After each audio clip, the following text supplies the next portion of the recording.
Hello everyone, welcome to Bojan Meditech and Ravinder Pathak. Guys, इस video के through जो टॉपिक मैं बताने वाला हूँ काफी इंपॉर्टेंट है। और इस टॉपिक में जो मैं बात करने वाला हूँ, मैं स्टूडेंट एजेंट की बात करने वाला हूँ। स्टूडेंट एजेंट क्या होते हैं ये समझिए। पहले स्टूडेंट एजेंट वो स्टूडेंट होता है जो स्टूडेंट्स अब्रॉड में स्टडी करने के लिए गया है, खुद स्टूडेंट है लेकिन वो एडमिशन वर्क कर रहा है, आपको अट्रैक्ट करता है यूट्यूब के थ्रू, कोरा के थ्रू, इंस्टाग्राम के थ्रू, आप लोग उसके टच में आते हैं और फिर आपके साथ स्कैम होता है। सबसे पहले आपको ये समझना चाहिए कि जो स्टूडेंट बाहर अब्रॉड में स्टडी कर रहा है वो क्या एडमिशन करा सकता है आपका। क्या वो स्टूडेंट जो ऑलरेडी किसी ना किसी यूनिवर्सिटी में स्टडी कर रहा है, क्या यूनिवर्सिटी उसको ऑथराइज करती है कि आप एडमिशन कराइए। क्या वो स्टूडेंट ऑफिशियल एडमिशन पार्टनर है, क्या उसकी कोई कंपनी रजिस्टर्ड है, क्या कोई जीएसटी नंबर लिया हुआ है उसने, ऑफिस स्टाफ है उसके पास, कैसे वर्क कर रहा है वो। इनविटेशन लेटर वो इशू करा सकता है, उसकी जब कोई कंपनी रजिस्टर्ड नहीं है तो किस कंपनी के नाम से इनविटेशन लेटर इशू कराएगा, किस कंपनी के नाम से एडमिशन लेटर इशू कराएगा, कैसे वीजा स्टैंपिंग कराएगा। तो आपको ये समझना चाहिए कि वो स्टूडेंट भी किसी ना किसी कंसल्टेंट से ही जुड़ा हुआ है और किसी ना किसी कंसल्टेंट को ही आपके डॉक्यूमेंट्स आगे फॉरवर्ड करने वाला है। बस क्या है, वो थोड़े बहुत पैसे कम कर देता है तो आपको लगता है कि पैसे आपके कम लग रहे हैं, और बाद में आपको पता लगता है जब आपका बच्चा वहां पहुंच जाता है कि आपने औरों से पैसे ज्यादा ही पे कर दिए हैं। इन चीजों को आपको समझने की जरूरत है सो दैट आपके साथ कोई स्कैम ना हो। कई बार क्या होता है, कुछ कंसल्टेंट ऐसे भी हैं जो आपके साथ फ्रॉड करते हैं, स्कैम करते हैं, ट्रांसपेरेंसी के साथ चीजें नहीं बताते हैं पेरेंट्स को या स्टूडेंट को। तो ऐसे में पेरेंट्स और स्टूडेंट्स की मजबूरी हो जाती है कई बार कि वो एक्सप्लोर करें यूनिवर्सिटी को, किसी ना किसी स्टूडेंट से पूछे जो स्टूडेंट्स ऑलरेडी स्टडी कर रहे हैं। तो ऐसे में आप इन स्टूडेंट जो स्टूडेंट्स एजेंट हैं उनके टच में आते हैं, उनसे चीजें एक्सप्लोर करते हैं, उनसे पूछते हैं, और फिर वो उनके भी बैक ऑफ द माइंड यही चलता है कि चलो ठीक है, अब चीजें बता रहे हैं, अब ये एडमिशन मेरे थ्रू होना चाहिए। और वो फिर अपने झांसे में लेने की पूरी कोशिश करता है कि मैं आपका डायरेक्ट एडमिशन करा दूंगा, मैं तो खुद स्टडी कर रहा हूँ यूनिवर्सिटी में, मुझे सारी चीजें पता है। सही है, स्टडी कर रहा है, यूनिवर्सिटी का स्टूडेंट है, उसको है ही नॉर्मली कि सारी चीजें पता होंगी, कहाँ क्या है, सिस्टम क्या है, सब पता होता है क्योंकि वो स्टडी कर रहा है। लेकिन वो ऑथराइज तो नहीं है, ऑफिशियल एडमिशन पार्टनर तो नहीं है।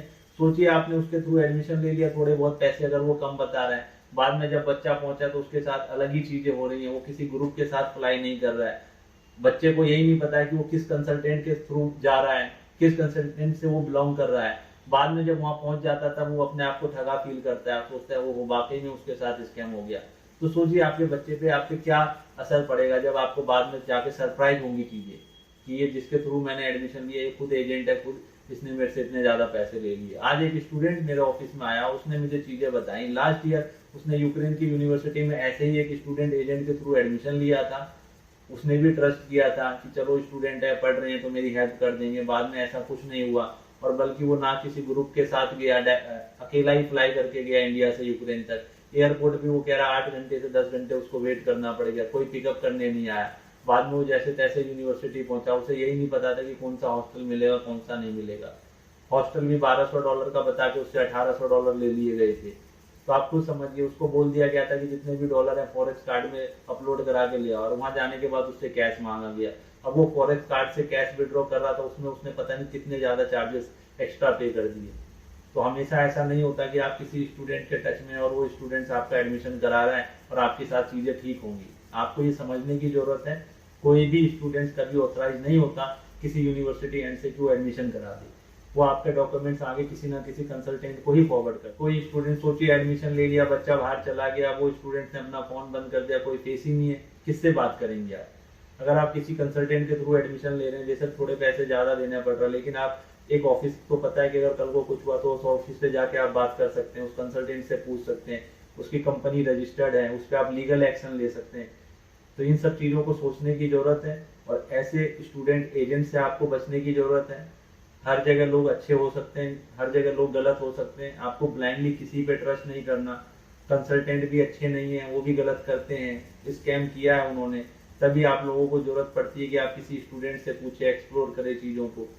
तो यहाँ पे सभी कंसल्टेंट अच्छे नहीं है, सभी बुरे नहीं है, लेकिन अगर आप किसी स्टूडेंट एजेंट के थ्रू एडमिशन ले रहे हैं तो आपको ये सारी चीजें सोचने की जरूरत है कि स्टूडेंट कैसे एडमिशन करा सकता है, वो भी किसी ना किसी थ्रू के ही एडमिशन करा रहा है। तो जब वो किसी के थ्रू करा रहा है तो आप उससे डायरेक्ट ही पूछ लीजिए कि बेटा आपने किसके थ्रू एडमिशन लिया था, आपने जिस कंसल्टेंट के थ्रू एडमिशन लिया था उस कंसल्टेंट का नाम बता दीजिए, हम तो उसके थ्रू चले जाएंगे। आप भी तो स्टडी कर रहे हैं, आपकी स्टडी जर्नी अच्छी है, आप यूट्यूब पे वीडियो बना रहे हैं, सब कुछ है, अब आप इतने कैपेबल हैं कि आप खुद एडमिशन करा रहे हैं, तो आप भी किसी ना किसी अच्छे कंसल्टेंट के थ्रू ही गए होंगे कि आपके साथ सारी चीज़ें ठीक हुई और आप वहाँ पे अभी किंग बन के घूम रहे हैं। तो आप उस कंसल्टेंट का ही नाम बता दीजिए, हम तो उनके थ्रू ले लेंगे।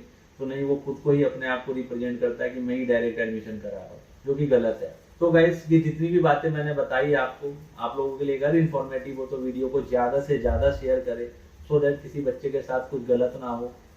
वीडियो को लाइक करें, और अगर आप हमारे थ्रू एडमिशन लेना चाहते हैं तो आप मुझे डायरेक्ट कॉल कर सकते हैं। Thank you for watching.